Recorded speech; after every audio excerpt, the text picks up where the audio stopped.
Fairly dramatic weekend of it, Michael Verney, did we not? We did. I was stuck down in Kilmacud while a lot of the drama was happening, and had to kind of make my own fun down there.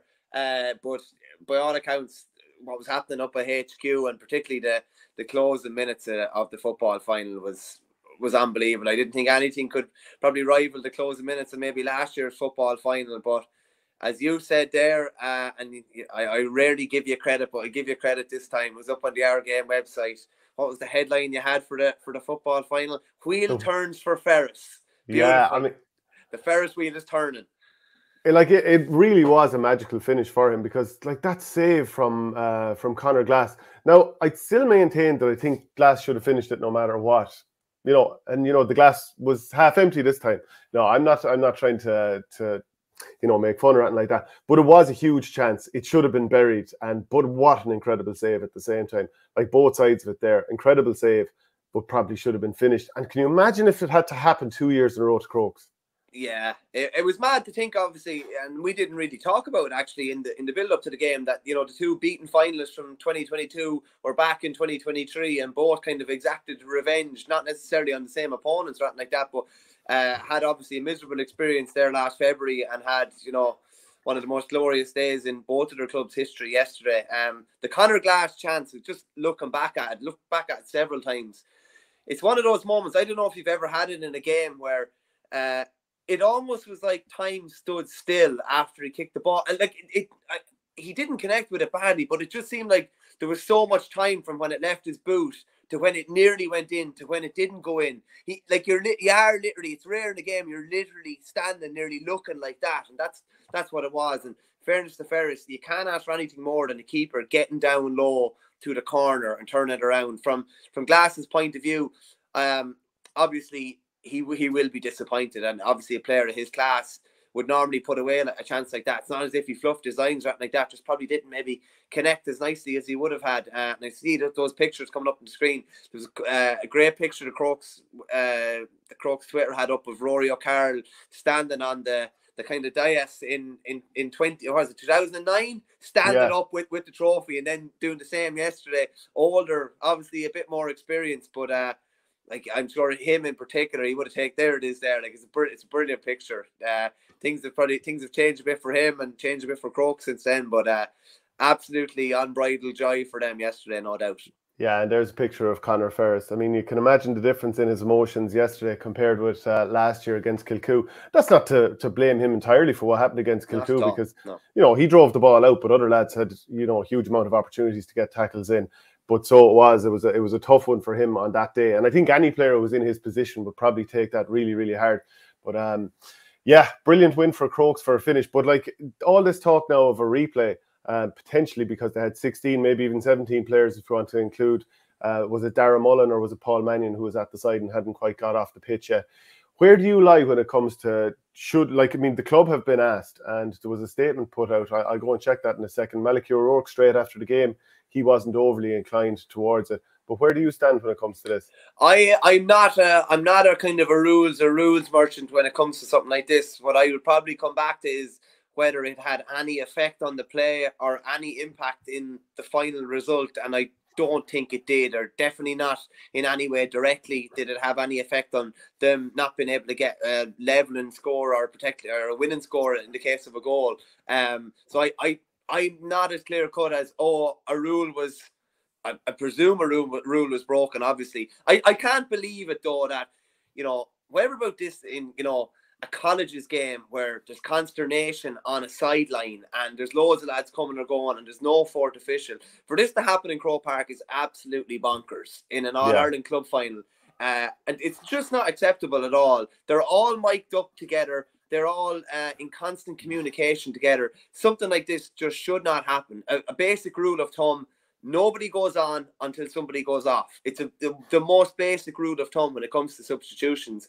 And all of a sudden, on the biggest club day of the year, this is allowed to happen and shouldn't happen. Yeah, so I put up a poll yesterday. So do you think Glenn should look for an All-Ireland final replay clash with Kilmacud Crokes? Yes, rules are rules, says 60%, and no, it didn't affect the results, said just under 40%. That was 1,566 votes. So, you know, a lot of people seem to feel, and I do wonder though, is that sort of, there's a bit of an anti-super club sort of a leaning in that as well. I think a lot of people would nearly just like to see Crokes have to go through it because people are maybe annoyed that Shane Walsh joined, or the perception of a super club or the affluent area or whatever. Maybe I'm wrong though, but I feel like some votes would definitely go that way because of that.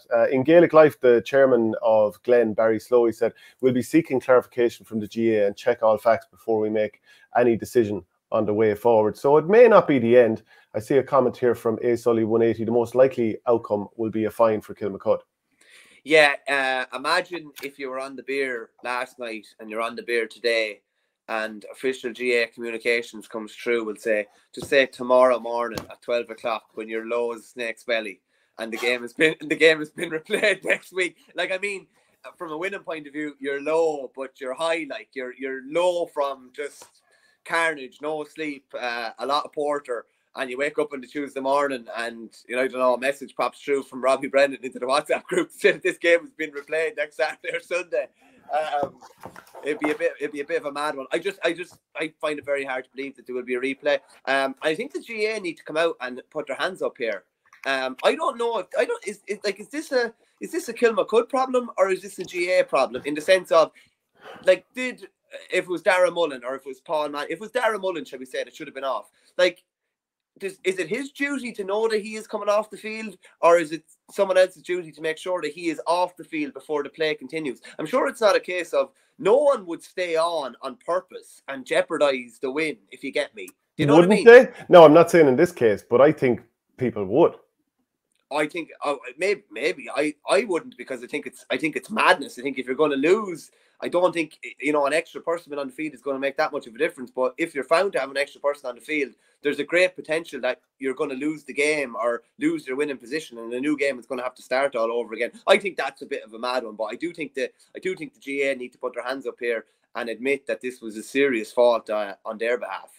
Yeah, like with some amount of people commenting, I suppose, viewing, like 270,000 views on this tweet, the image that we put up last night, and the amount of commentary, and people say, well, like, I would imagine it is the club's duty to make sure that they don't have 16 players on the field, because if you put it on the authorities, then people will be more likely to sort of seek and get away around it.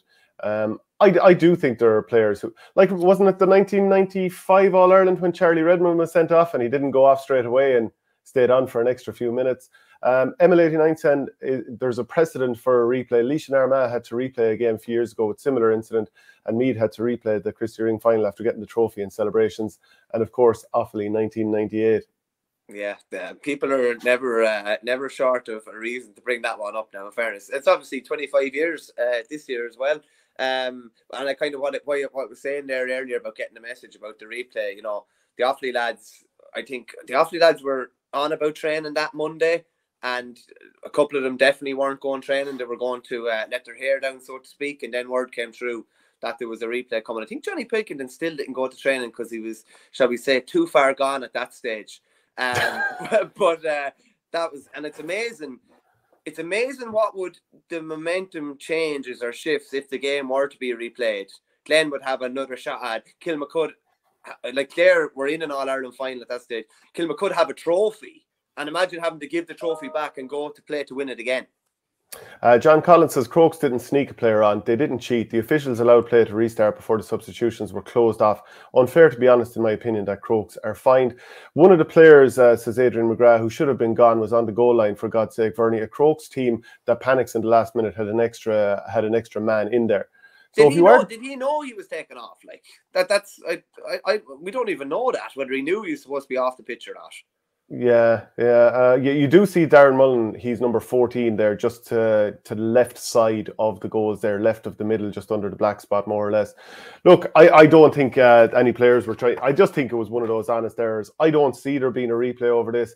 Maybe there'd be sort of a nominal fine, but just even in terms of the game itself, if you told the Glen beforehand that you'd hold both Paul Mannion and Shane Walsh scoreless from play, you'd think you're going to be winning this game.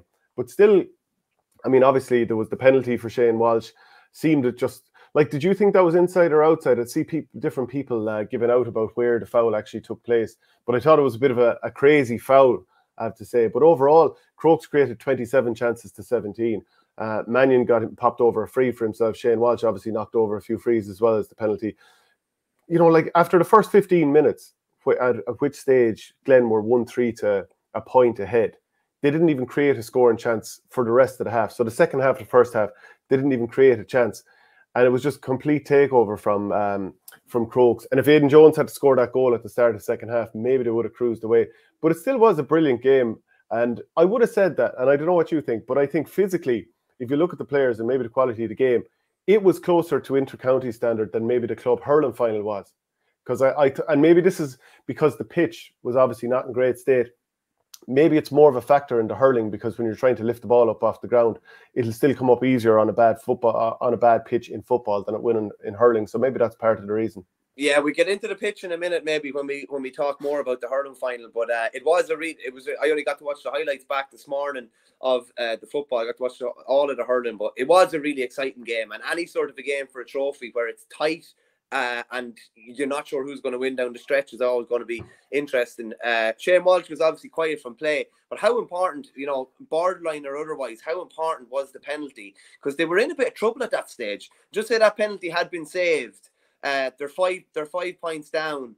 Obviously had they've missed a clear-cut goal chance. Maybe the game would have been a little bit different then, but the momentum kind of started building with Crokes at that stage. And like, I know they conceded a goal at the end of extra time against Kilmacud last year, but they did finish the game really, really strongly. Did they kick the last 4 points? They kicked the last 4 points of the game, I think. They were down 1-9 to.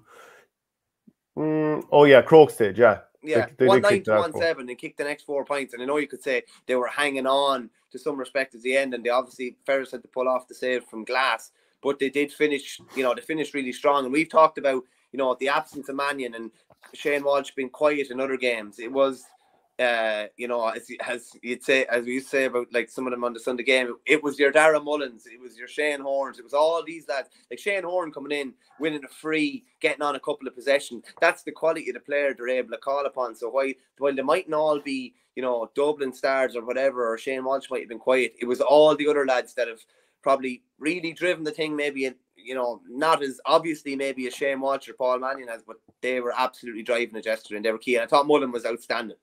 No, he was, yeah. So I thought Cian O'Connor brought a lot of drive as well when he came off the bench. Shane Cunningham, very good as always. And Shane Walsh definitely did tire out the defence at times, so I thought he was quite good. Shane, just a quick question there. There was a comment in asking whether the substitution was announced over the tannoy. Did you hear that in the grounds? Well, like how often, like generally, you would hear the substitutions being announced, but at that stage of the game, I can't remember. Pandemonium, sure, isn't it really? Like, yeah. And I mean, regularly, you might hear the odd substitution, you mightn't pay, you know, and then if you're trying to look back and remember, you're just not going to recall whether it happened or not. So I don't know. Richard Hogan says it's a GA problem. The game shouldn't begin until the players have left the field. What was the fourth official doing in this instance? And again, the fourth official had an assistant of sorts as well overseeing him. Like there's a couple of people, there's definitely 3 to 4 people that shouldn't have allowed this to happen. It's a simple, like it's roll on, roll off. The person comes off first, then the player goes on. Like, you've been annoyed trying to get into games before, where they actually will not let you in until the person is crossing the line. And you're tick at the time, but it's fair enough. It's to prevent something like what happened yesterday, and it shouldn't have been allowed to happen in Croke Park. Whatever about, you know, some underage schools games where there's, you know, 100 lads on the sideline and it's, you know, the slips coming left, right and centre. This is Croke Park. Like, these things should not happen. It's all so official, and there's so many people there to look after all these jobs and prevent it from happening. So it just shouldn't have happened. And I hope they put the hand up and fess up and admit their mistake in this as well. Yeah, ML89 says, thought it was poor form from the ref to play no extra time after Crokes made 4 subs in added time. There was about 30 seconds of actual added time played.